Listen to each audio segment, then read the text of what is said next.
passear a sua cidade. Ele adorava contar os seus contos, cheios de muita aventura e muita coragem. Pensa num rapaz corajoso, era ou não era? E aí, Chaga da Onça vivia contando uma história atrás da outra. E agora nós vamos conhecer apenas uma de suas aventuras. Era uma manhã de abril, estava no tempo de inverno e era o tempo perfeito para plantar. Naquele dia, Chaga da Onça acordou com o nascer do sol. Foi ajeitar o seu jumento como quem arruma um camelo. Queria colocar muitas coisas para levar. Naquele dia, ele pretendia plantar, caçar e pescar num único dia. Mas ele era mesmo assim, muito exagerado. Começou a selar o burro, colocou de um lado a espingarda, semente de feijão e de milho e algumas frutas para comer. Colocou uma laranja, só uma, porque ela era tão grande que parecia uma melancia. Colocou uma goiaba, também só uma, porque ela era do tamanho de uma jaca, imensa goiaba. Do outro lado ele colocou corda, pesca para caçar e uma gaiola com seus canários.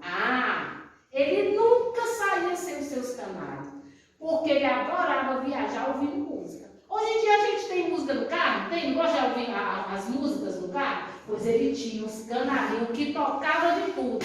Olha, os canários tocavam de rock até a galinha pintadinha. Eram os canários que sabiam todas as músicas tocadas no mundo todo.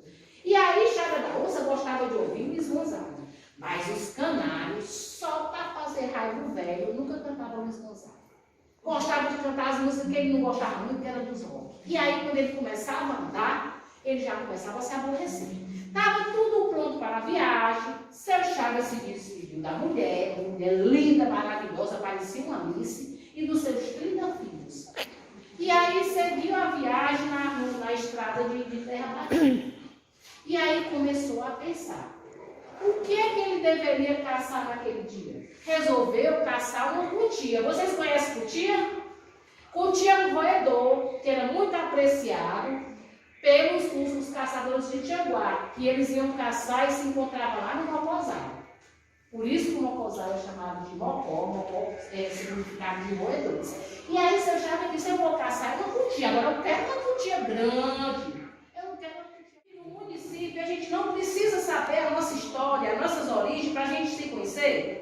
Então, através desse livro, através desse passatempo didático, que é sobre a história e a cultura de Tianguá, a gente buscou trazer um pouco, como a Mauri disse, da história e da cultura do município para que vocês conheçam, para vocês conseguirem imaginar como foi que o município foi criado, como foi que os seus pais, os seus avós começaram a construir a sua história, como foi que a sociedade conseguiu evoluir, né? Antigamente, a minha mãe chamava o quarto lá de casa de alcova. Hoje a gente chama quarto. Chamava os cabides de cruzeta. Então, por que eles faziam isso? A gente não precisa saber dessas histórias?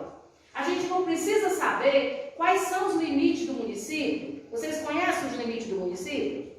Vocês conhecem os distritos do município? Então, esse livrinho, de forma lúdica, brincando, de forma engraçada, de forma bem prazerosa, traz informações sobre a cultura e a história local do município.